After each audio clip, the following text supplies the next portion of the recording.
Ce geste, d'ordinaire interdit dans les musées, est ici conseillé. L'exposition Prière de toucher, l'art et la matière invite les visiteurs à contempler les œuvres d'art par le toucher, renversant ainsi les codes et les consignes d'une visite traditionnelle de musée. On n'apprend pas uniquement par la vue, mais également par les autres sens. Et celui-là est au cœur des premières finalement découvertes des œuvres d'art. Dans les cabinets de curiosité, les collectionneurs avaient à cœur de toucher aussi. Donc le toucher, c'est un autre sens aussi qui permet d'apprendre autrement l'art et de la considérer dans toutes ses dimensions. Là, il y a les cheveux, la tête. Et ça ressemble à une des matières que tu avais touchées là-bas? Oui, la pierre. T'arrives et t'es dans un autre monde, tu découvres par le toucher. Je trouve ça vraiment sympa. On trouve ça très chouette et très déroutant de faire confiance à ses sensations avant ses yeux. Et ça permet de se projeter sur une autre œuvre en fait. Développer notre imagination pour essayer de se représenter l'image de ce qu'on est en train de toucher, c'est vraiment très intéressant.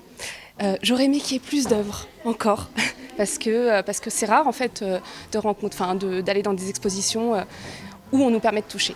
Rodin, Bourdelle, mais également une Vierge du Moyen-Âge, c'est une histoire de la sculpture en accéléré qui est ici proposée. Ce sont des réinterprétations de sculptures, ce ne sont pas des copies, c'est pour ça qu'on parle de reproduction, avec l'idée effectivement d'accentuer certains détails pour les rendre plus sensibles, plus présents à la paume des mains. L'idéal, c'est de visiter en binôme avec un masque sur les yeux pour justement pouvoir être dans la situation d'une personne en situation de handicap visuel. Les musées français, on est un petit peu en retard par rapport aux musées anglo-saxons sur toutes ces questions d'accessibilité. Donc ça, c'est une grande victoire d'élargir les publics et au public habituel, je dirais, de leur donner encore plus. Une exposition itinérante qui fait escale à Nantes après être passée par Montpellier, Lyon, Lille ou encore Bordeaux.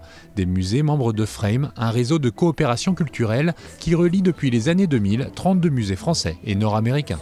Donc finalement, c'est un projet qui a commencé à Montpellier, qui est allé explorer ce qui se faisait au Québec et qui est revenu en France. Et maintenant, on est en train d'essayer de réfléchir à la manière d'exporter finalement ce concept qui a énormément évolué depuis le début de l'itinérance en 2016, à la fois au Canada, mais également aux États-Unis. L'exposition Prière de toucher, l'art et la matière est à découvrir jusqu'au 29 septembre 2024 au Musée d'Art de Nantes.